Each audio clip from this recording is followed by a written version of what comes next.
Good morning. Thanks for that introduction. That was a great wrap. Very nice. So, yes, as mentioned, we are focusing on President George W. Bush's portraits of courage. Of course, so in the past, we've highlighted Winston Churchill's paintings, the landscapes of King Charles, but this is the first time that we're focusing on a US president's artwork. George W. Bush was the nation's 43rd president, serving from 2001 to 2009. And a pivotal point in Bush's presidency at the beginning of his term were, of course, the terrorist attacks on 9/11. This really shaped the trajectory of his policies and sparked the war on terror. Bush's paintings started as a post presidency pastime. He created a set of paintings in the evenings as a way to commemorate some of the veterans he had met since leaving the office in 2009. Before 2012, though, Bush had never picked up a paintbrush for anything other than maybe painting a wall. But he was really inspired when he read Winston Churchill's essay, Painting as a Pastime. Seen here is his largest piece, a 4-panel mural with the faces of veterans that he met over the course of his presidency and after.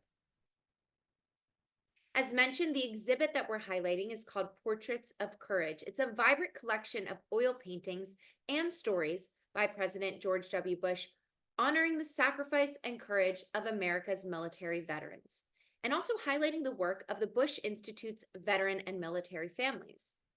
Portraits of Courage brings together 66 full-color portraits and a 4-panel mural painted by President Bush of members of the United States military who have served our nation with honor since 9/11, and whom he's come to know personally. Here's a photo of him with some of the veterans that he painted for this exhibit.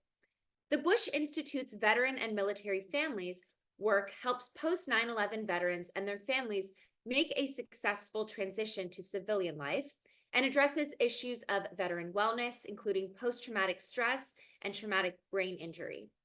This exhibit debuted in 2017 at the Bush Presidential Library in Dallas, Texas. Bush published a book to go along with his portraits. He wrote descriptive prose that accompanies each painting and highlights the personal story of the veteran he painted. The book also includes a foreword by former First Lady Laura Bush and by General Peter Pace, the 16th chairman of the U.S. Joint Chiefs of Staff.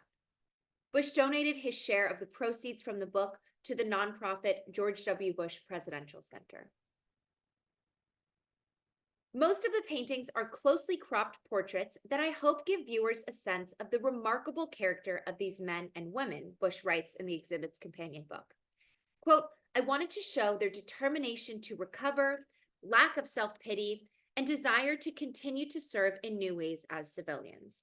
And here we can see the portraits of Sergeant Michael Joseph Leonard Politowicz, Sergeant Michael Rodriguez, Sergeant Israel Del Torres, Sergeant Daniel Cassara, Petty Officer Chris Goner, and Sergeant Leslie Zimmerman.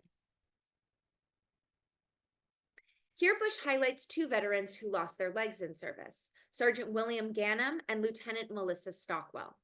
William J. Ganem, also known as BJ, was actually voted least likely to join the military in high school, but after being sent home from college on academic probation, he enlisted in the Marines.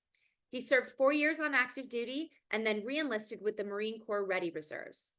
On Thanksgiving night 2004, BJ's Humvee was hit by a roadside bomb.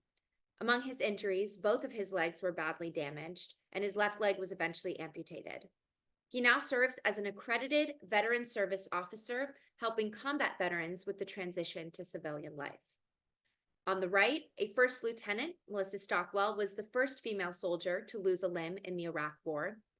She lost her left leg when a roadside bomb exploded when she was leading a convoy in Baghdad. For her service in Iraq, she was awarded the Bronze Star and the Purple Heart. She competed in the 2008 Summer Paralympics in 3 swimming events, and she returned to the race in 2016 Paralympic Games and won a bronze medal in the inaugural triathlon event on September 11, 2016. Of course, any artist needs a proper self-portrait, and here is his, along with a portrait of his father, 41st President George H.W. Bush. There is kind of an expressionist quality to his work with the vigorous brushstrokes and pops of color. But overall, his work really sets out to highlight the individual stories of the brave men and women who served and fought for our country. Thank you, everyone, and I'll see you next week.